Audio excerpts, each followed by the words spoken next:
Hello, I'm Tom Rollins, president of the Teaching Company.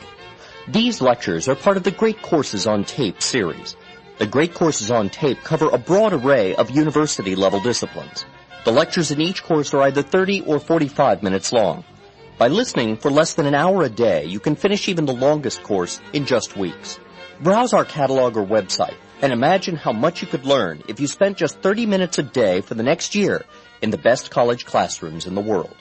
The lecturers are university professors carefully selected by the Teaching Company and its customers for intellectual distinction and teaching excellence.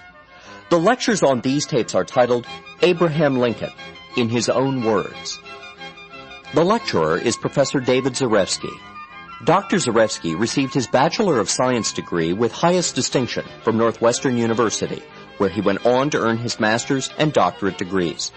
He has taught at Northwestern for over 30 years and has been Dean of the School of Speech since 1988. A prolific writer, Dr. Zarefsky has authored 5 books and edited 3 more and has an impressive list of scholarly articles and reviews to his credit. He received the 1986 National Communication Association Winans-Wichelns Award for Distinguished Scholarship in Rhetoric and Public Address for his book, President Johnson's War on Poverty, Rhetoric and History, and the same award again in 1991 for Lincoln, Douglas, and Slavery in the Crucible of Public Debate. He is one of only 2 people to have received this prestigious award twice. As a teacher, Dr. Zarefsky has been named to Northwestern University's Associated Student Government Honor Roll for teaching on 12 occasions. Each of Dr. Zarefsky's lectures is outlined in the course guide that comes with these tapes. The course guide also includes a glossary, timeline, biographical notes, and bibliography. You might find it useful to review the outlines before and after listening to the lectures.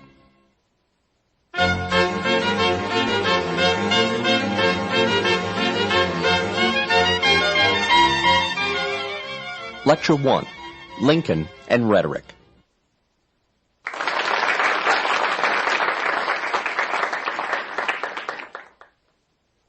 It's a pleasure to welcome you to a series of 24 lectures on the rhetoric of Abraham Lincoln. This is a subject that has fascinated me for many years, and I'm delighted to have an opportunity to explore in this series of lectures Lincoln in his own words. My name is David Zarefsky. I teach in the Department of Communication Studies at Northwestern University, and I've had the opportunity there to explore the rhetoric of our 16th president, as I hope to do in this series of lectures. There is probably no president, and perhaps no public figure in American history, who has been studied more often than Abraham Lincoln. We have deified Lincoln. He always tops the list or comes very close to the top of a list of great Americans. And in the process of remembering Lincoln and idolizing Lincoln, we have oversimplified him somewhat, and we have lost some of the complexity and depth that marked his work. In our popular imagination, we've come to know some things about Lincoln that just aren't so, and we've come to forget some things about Lincoln that are so. For example, we think, many of us, that Lincoln signed the Emancipation Proclamation and thereby freed all the slaves. But in fact, the Emancipation Proclamation was carefully limited to the areas that were in rebellion against the United States. In other words, to the very places where Lincoln had no authority to enforce the Emancipation Proclamation. And so knowing that, we find ourselves asking, what then was the purpose of that proclamation? For another example, many of us believe that Lincoln and Douglas engaged in their famous series of debates while both men were running for president in 1860. It's true they ran against each other for president in 1860, but that's not when the debates took place. The debates took place 2 years earlier in the context of a Senate campaign in Illinois, and they were particularly formative in Lincoln's later life and thought. Some of us have learned that Lincoln wrote the Gettysburg Address on the back of an envelope while he was riding on the train up to deliver the speech. This is an item of folklore for which, so far as I know, there's no factual evidence to support it. We think about the House Divided speech that Lincoln gave in 1858 as remarkably prophetic because it forecast the Civil War. But in fact, it did no such thing. Indeed, it explicitly said that Lincoln did not expect the Union to be divided or the House to fall. What then are we to make of the House divided speech? Well, these are 4 examples of ideas that we will explore in more depth as we look at Lincoln in his own words. But just as there are things that we've come to know about Lincoln and to popularly believe that aren't so, there are some of the aspects of Lincoln's past that we have conveniently forgotten. I say conveniently because it gives us a clearer and less ambiguous picture of Lincoln, but also a much less realistic picture of Lincoln. For example, Lincoln as a lawyer defended clients who were seeking to reclaim fugitive slaves. He defended clients on both sides of that issue. Lincoln publicly stated in one of his debates with Douglas and thereafter that he could not imagine that the black race and the white race could coexist in this country under conditions of perfect equality, and that as long as that was so, he as well as anybody was in favor of having the superior position assigned to the white race, that he did not believe blacks should serve on juries. Until the last years of his life, he did not believe that any blacks should vote, and he did not believe that blacks and whites should be permitted to intermarry. Now, these are views of Lincoln's on the matter of race relations that may seem somewhat embarrassing to us in a contemporary context. In fact, they were rather enlightened for the context of Lincoln's time. And as we explore Lincoln in his own words, we will try to put those views into the context of his time. Lincoln believed throughout his entire political career that the best solution to the problem of race relations was what Henry Clay had called colonization. That is, freeing the slaves, but immediately moving them back to Africa to establish colonies there. And that also reflected his belief that blacks and whites simply could not coexist in the United States on peaceful terms. Lincoln was opposed to slavery, that's true, and yet Lincoln was willing, even after he became president, to support a constitutional amendment that would in perpetuity have guaranteed slavery in the southern states where it then existed. He was willing to support such an amendment because he believed that slavery was protected by the Constitution anyway, that he had no power to do anything about it, and so such an amendment would only put into words what everybody already understood. That, of course, is a very different picture from the popular image of Lincoln as a committed abolitionist. In fact, for that matter, the political program of abolition was one which Lincoln never supported throughout his career, even though he was firmly opposed on grounds of principle and morality to slavery. Well, now let's think for a moment about these examples that I've just offered. Examples of things we've come to believe that aren't so, examples of things that we've forgotten about that are so. If they suggest nothing else, they suggest that Lincoln is a much more complex figure as a man, as a thinker, as a politician than Americans conventionally believe. And one of the things that I hope we will do in this series of lectures is that we will explore some of the dimensions of that complexity. Why is it that we have remembered Lincoln in the ways that we as a country and as a culture have? Well, it seems to me that a good part of the reason is that our understanding of Lincoln is dominated by his last few years of life and by the fact of his assassination.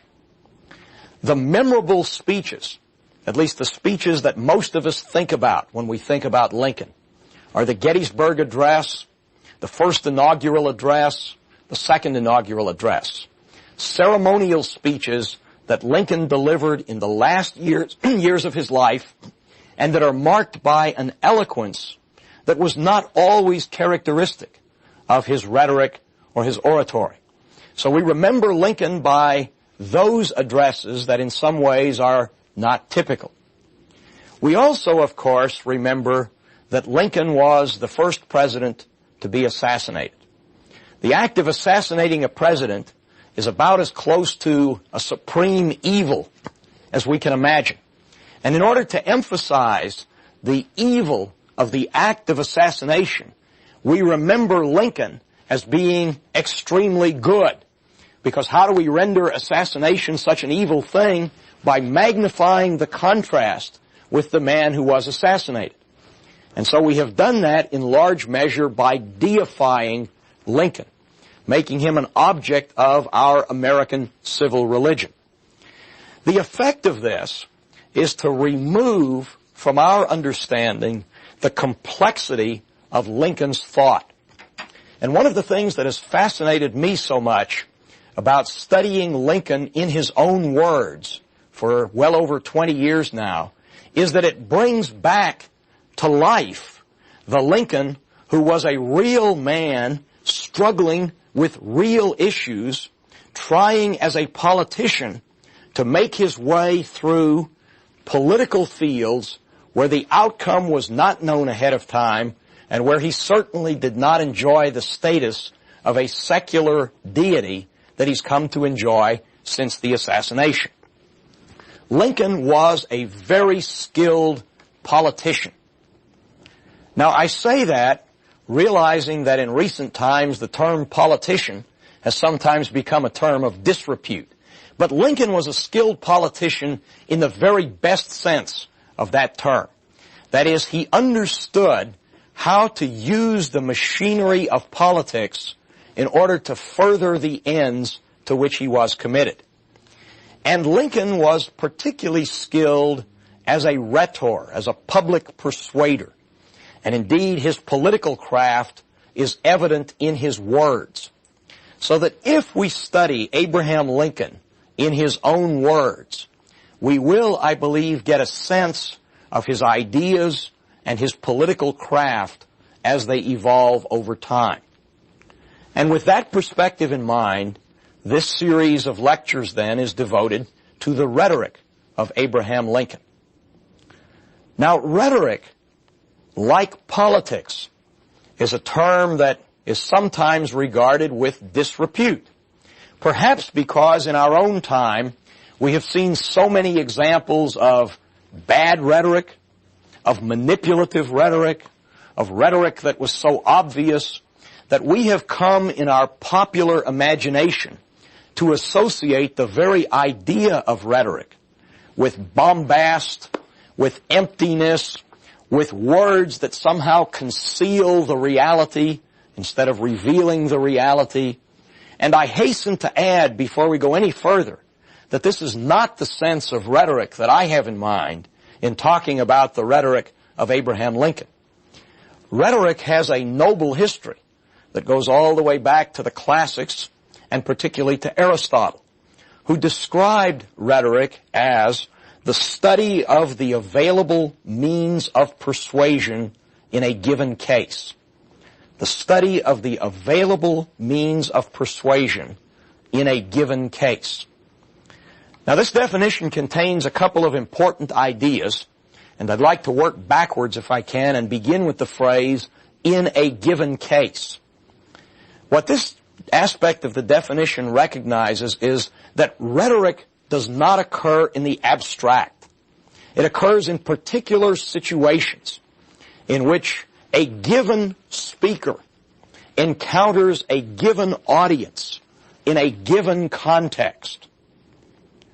And then the first part of the definition, the available means of persuasion, emphasizes that within those givens, within the givenness of the speaker and the audience and the context, what rhetoric is about is figuring out what could the speaker do in this situation to persuade, and examining what he or she actually does, and exploring how well it was done, given all of the constraints and the frameworks of the speaker, the audience, and the situation.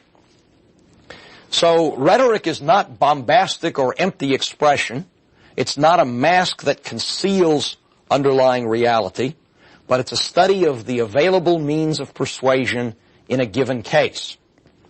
Now, how do we figure out about the nature of the case and about the available means of persuasion? We do so by exploring the relationship between text and context. The texts represent the speeches, the records that we have of what Lincoln actually said. And the contexts represent the occasions or the circumstances in which Lincoln spoke. Now, one of the fortunate things about the fact that Lincoln has been so often studied, even to the point of deification, is that in many cases the texts of Lincoln's speeches are fairly easy to come by.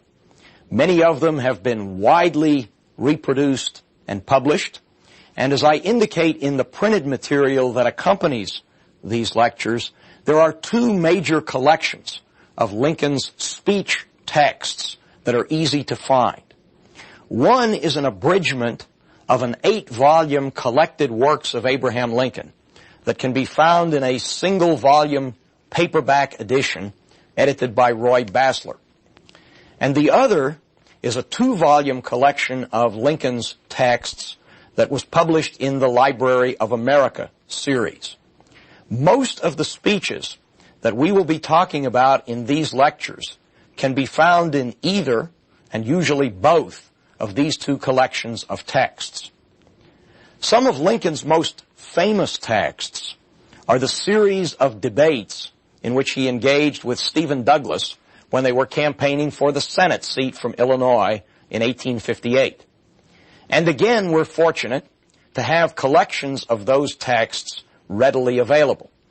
When we get to the debates, we'll see that they were the first major political debates that were stenographically recorded and transcribed so that newspapers could print them.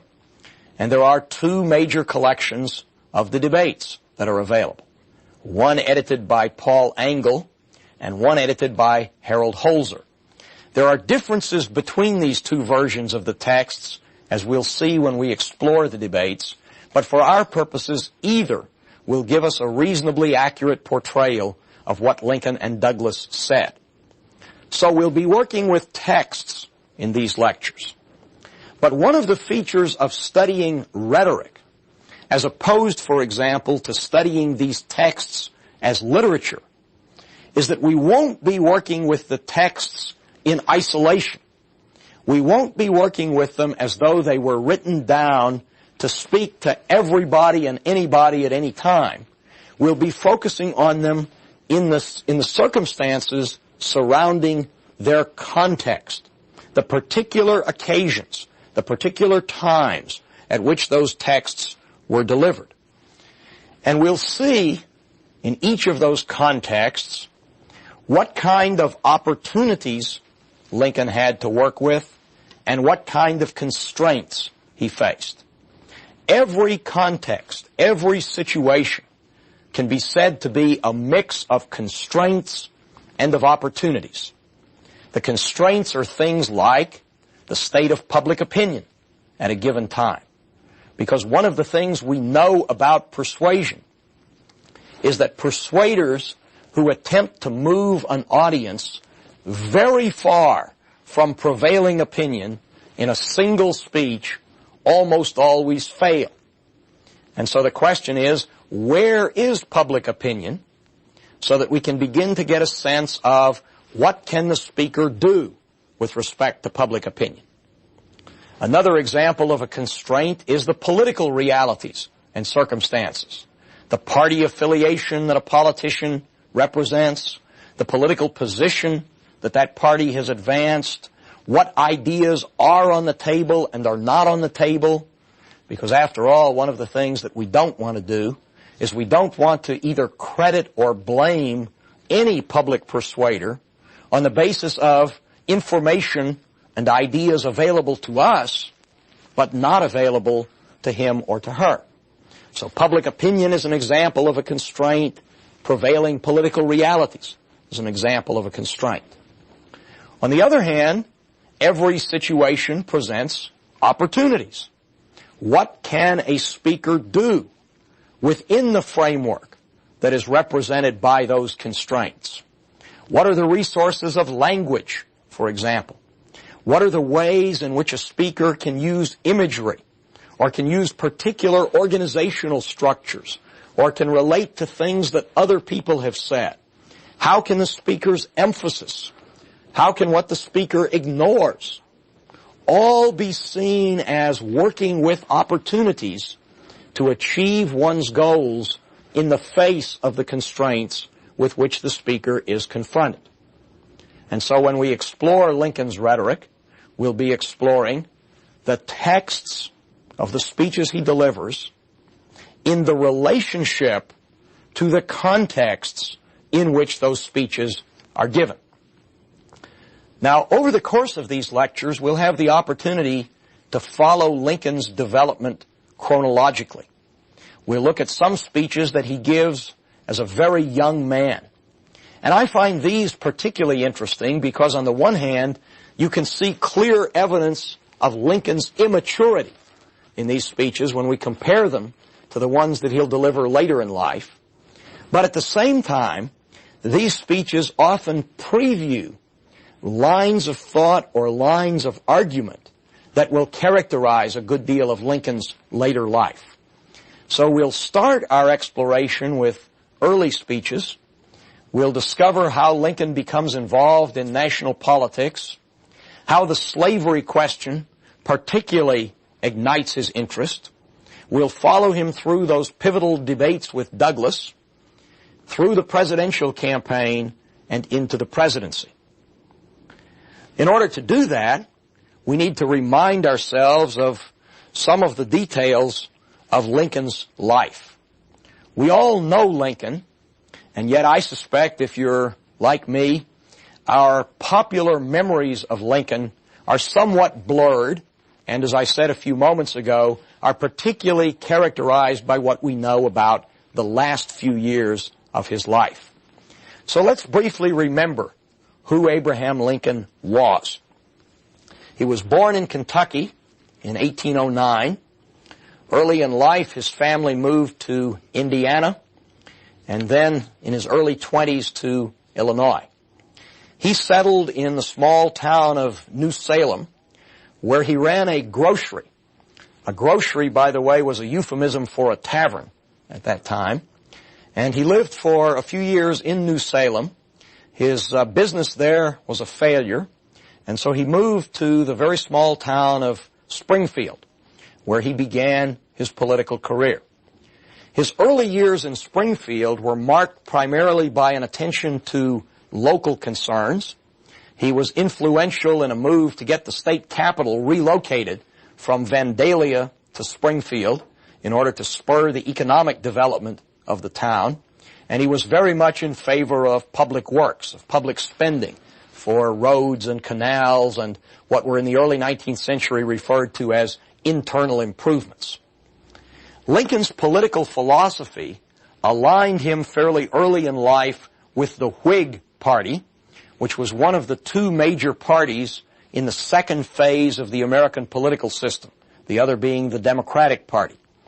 The Whig Party favored active use of government and government spending for public purposes and orderly procedure and leadership, and it was characterized as much as anything else by its opposition to Andrew Jackson, who was the first president of the Democratic Party as we understand that party today. Lincoln campaigned for a seat in the state legislature in 1832 and lost that election, but that certainly whetted his appetite for politics. He ran again for the same position 2 years later in 1834 and won, and he was reelected 3 more times, so that he served in the Illinois state legislature from the middle 1830s into the early 1840s, when he returned to private life. But not for long. He was elected to a single term in the U.S. Congress. He took office there in 1847 and served until 1849. Those, of course, were the years of the Mexican War, a war which at the time was quite popular with most people. It was controversial, but it was seen by most people, especially when it turned out to be so successful, as a noble cause. Lincoln, along with other Whigs, was opposed to the Mexican War. He believed that it was started unconstitutionally, and while he always voted for appropriations to support the troops, he was careful to insist that in doing so he was not supporting the war. Now, this was an unpopular position. If there had been a referendum on the war, it would have gone against Lincoln. And one of the things we think we know about Lincoln is that because of his opposition to the war, he was not reelected. In fact, there was no way he would have been reelected regardless of his position on the war, because Springfield was the one district in the state that was solidly under Whig control. And so all of the Whig politicians were interested in this congressional seat. And they had essentially made an arrangement among themselves that they would rotate the seat among themselves, each serving one term. So Lincoln went to the Congress intending to serve only one term. When he returned to Springfield, he returned to the practice of law and found that in the early 1850s, his practice was becoming increasingly lucrative. He spent part of his time in Springfield and part of his time riding around the judicial circuit to be available in towns that did not have lawyers and judges regularly present. He thought that he would spend the rest of his life in private life, but in 1854, an important event happened that brought him back into the public forum. And that event was the passage of the Kansas-Nebraska Act, which had been authored by the famous senator from Illinois, Stephen Douglas. The Kansas-Nebraska Act we will explore in some detail later on in this series, because it's important to understand some of its details to know what effect it had on Lincoln. But very briefly, it provided that part of the territory, which under the Missouri Compromise had been closed to slavery, might be open to it if the settlers who went there chose to take slavery with them. For Lincoln, this was a wake-up call. He was convinced that it reversed the course of American history up to that point, that had believed that slavery would eventually die out. And so the passage of the Kansas-Nebraska Act brought him back into politics, originally to campaign for candidates who opposed it. The Kansas-Nebraska Act destabilized American politics. So there were anti-Nebraska Whigs and anti-Nebraska Democrats, pro-Nebraska Democrats, and a small number of pro-Nebraska Whigs. Lincoln campaigned for anti-Nebraska candidates. They were successful by and large in the 1854 elections, and as a result, Lincoln was considered by the state legislature as a candidate for senator. We have to remember that in those days, senators were not elected by direct popular vote, but by vote of the state legislature. But Lincoln was not elected. The place went instead to Lyman Trumbull, an anti-Nebraska Democrat, and Lincoln returned to private life. But he continued to write and to speak on the subject of extending slavery into the territories. The Republican Party, formed in the middle 1850s out of separate local and county conventions in different regions and in different states. Lincoln officially joined the Republican Party in 1856 at the state convention that was held in Bloomington. He continued to speak and was talked about and indeed became the Republican candidate for senator in 1858, thus occasioning the famous campaign between Lincoln and Douglas, which we need to remind ourselves Lincoln lost. Douglas was reelected to the Senate, but as we will see, the campaign was also beneficial for Lincoln. Not only did it cause him to clarify his positions on the great issue of the day, but it brought him widespread publicity and attention beyond the state of Illinois. And it led to invitations to him to speak in other regions of the country, as he did during 1859 and 1860. He was not thought of as a leading candidate for the 1860 presidential nomination. That was a field that was crowded with frontrunners, people like William Henry Seward, Salmon P. Chase, Simon Cameron, Edward Bates. But as the campaign season wore on, each of these individuals had some liability or other, and Lincoln became both the most moderate and the most electable of the Republican candidates. He won the nomination, went on to win a four-way race for president. He got a majority of the votes in the Electoral College while having less than 40% of the popular vote.